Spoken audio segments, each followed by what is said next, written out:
Hello and welcome to Valuechain News. I am Naomi Oleribe. First, the headlines.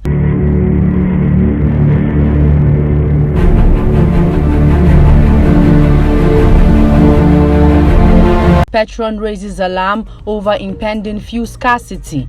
Total Energies invests $30 billion in Nigeria in 8 years, while Nigeria's oil production declined in 2021, World Bank. And now, the news in detail.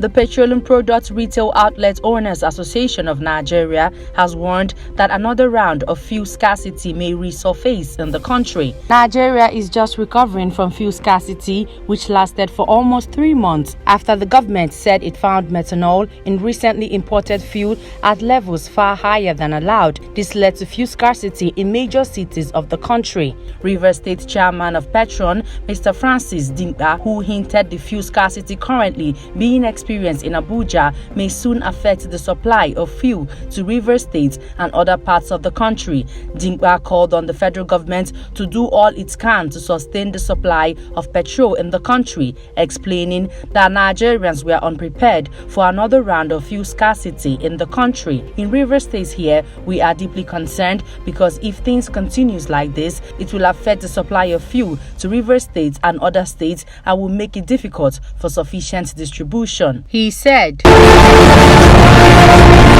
The federal government has disclosed that French oil major Total Energies EP Nigeria Limited has invested almost $30 billion in Nigeria's oil and gas sector in 8 years. It said the company had made a lot of investments in developing the country's oil resources since it began operation in the last 60 years. The government criticized Shell, ExxonMobil and Chevron, 3 of the 5 oil majors in the country, over their apparent withdrawal from investing further in Nigeria's oil and gas sector, urging them to emulate Total Energies' sustained investments in the country and resume their investments. Speaking on the issue, Executive Secretary of the Nigerian Content Development and Monitoring Board, NCDMB, Mr. Simbi Wabote, at the weekend in Lagos during the Total Energies Nigeria's 60th anniversary dinner, said Total Energies had invested immensely in Nigeria and deserved commendation for remaining consistent in investing in the country's oil sector. He said with the amount of investments Total Energies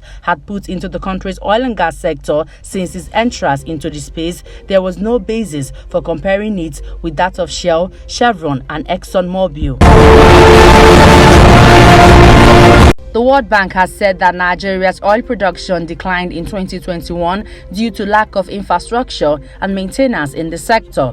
The Washington-based bank said this in a new report titled Migration and Development Brief, titled A War in a Pandemic, Implications of the Ukraine Crisis and COVID-19 on the Global Governance of Migration and Remittance Flows. The report read in part, Nigeria has not been able to benefit from higher oil prices to date as oil production declined in 2021 due to lack of maintenance and loss of infrastructure efficiency. According to the bank, Nigeria has a shortfall of 500,000 barrels per day, while Angola and Russia both have a shortfall of 300,000 barrels per day.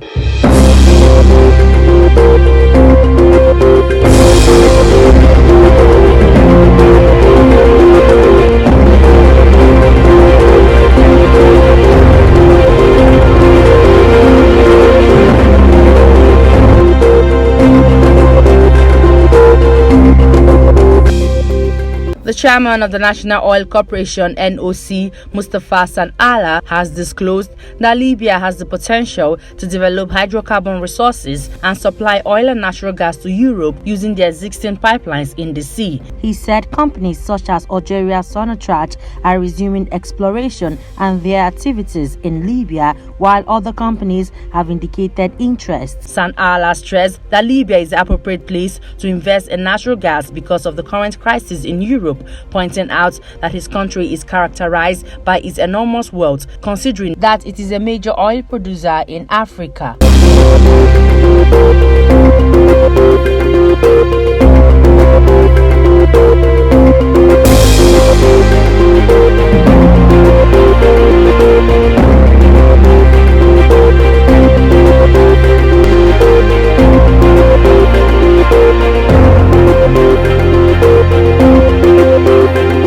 Environmental activists in the UK have blocked a Russian oil tanker from docking in Essex, England, and called on the government to get off Russian oil and gas. Greenpeace activists last night reportedly stopped a tanker carrying 33,000 tons of Russian diesel from docking in Essex, saying if the UK government won't say no to funding Putin's war on Ukraine, then we will do it for them. According to a statement from Greenpeace, 12 Greenpeace volunteers eluded security and reached the Andromeda tanker's intended berth at Navigator Terminus by boat late last night and climbed onto it, forcing the tanker to turn around in the early hours of this morning before police started making arrests.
The World Bank has agreed to offer Nigerian Port Authority (NPA) a loan to rehabilitate the failed sections of the Tinkan Island Port and the Lagos Port Complex (LPC) Apapa if the concessionaires operating the affected terminals fail to commit to fix the port on time, it was learned.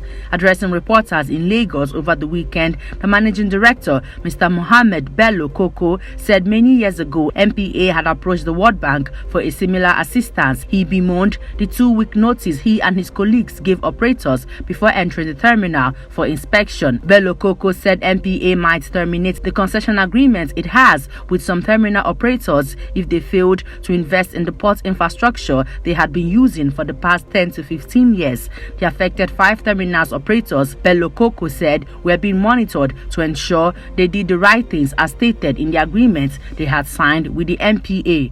We have had interest from the World Bank, IFC, Afri-Exim Bank and others. Surprisingly, it was the World Bank that actually gave money to the NPA to construct the part of Apapa Port so many years ago. The World Bank has come again to tell us that if we need funding, they will give it to us, he explained. Before we end the news, here's a recap of our headlines. Petron raises alarm over impending fuel scarcity. Total Energies invests $30 billion in Nigeria in 8 years. Why Nigeria's oil production declined in 2021, World Bank. And that's the news. I am Naomi Oleribe. Good evening.